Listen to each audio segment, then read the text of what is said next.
Experimentos sorprendentes.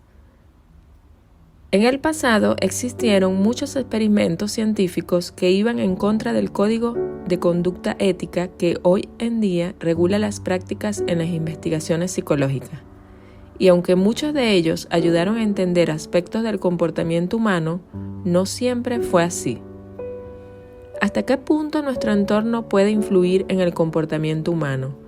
Esta y otras preguntas buscaban responder algunos especialistas al realizar sus experimentos.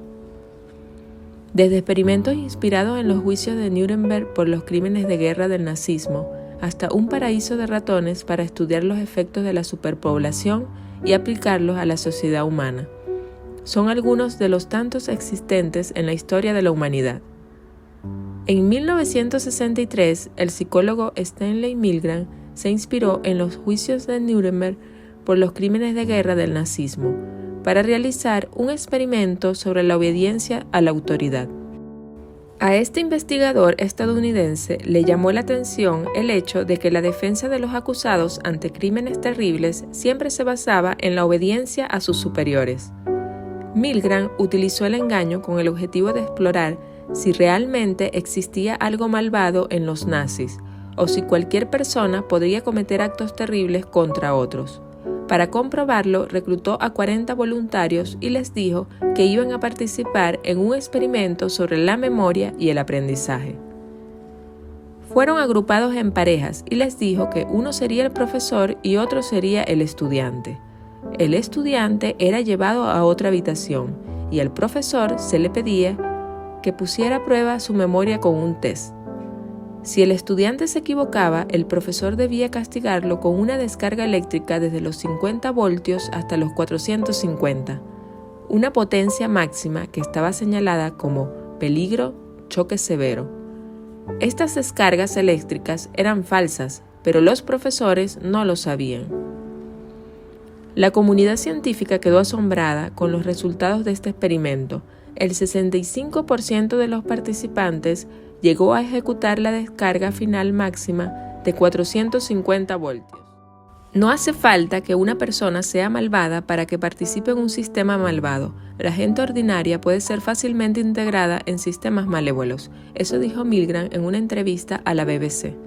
Milgram concluyó que la persona no se considera a sí misma responsable de sus propios actos, sino como un instrumento que ejecuta el deseo de otra persona, en este caso el investigador. Otro experimento sorprendente fue el de la prisión de Stanford de 1971.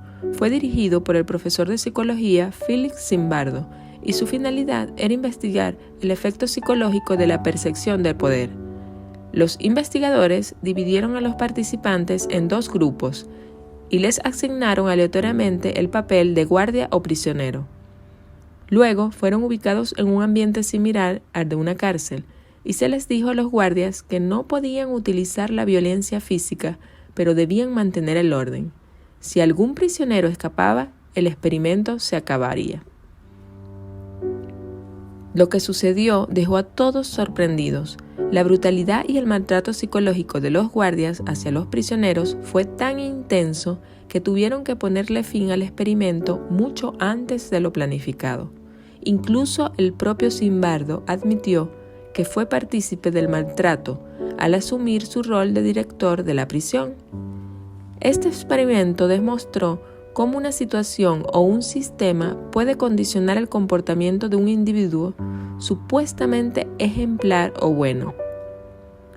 A finales de la década de los 60, John Calhoun creó en su laboratorio otro experimento sorprendente y escalofriante. Se trataba de una sociedad ideal de ratones con el objeto de estudiar los efectos de la superpoblación y aplicarlos a la sociedad humana. La población de ratones creció explosivamente, pero luego sus integrantes comenzaron a mostrar cambios notables en su comportamiento. Cambiaron radicalmente sus prácticas sexuales y de convivencia. Algunos se dejaron morir y otros se mataron entre sí. Finalmente, todos murieron. Este experimento fue repetido en varias oportunidades y siempre el resultado era el mismo. Calhoun veía el destino de la población ratonil como una metáfora para el potencial destino del ser humano. llegó a hablar del colapso social como un tipo de muerte espiritual que llevaba a una segunda muerte corporal.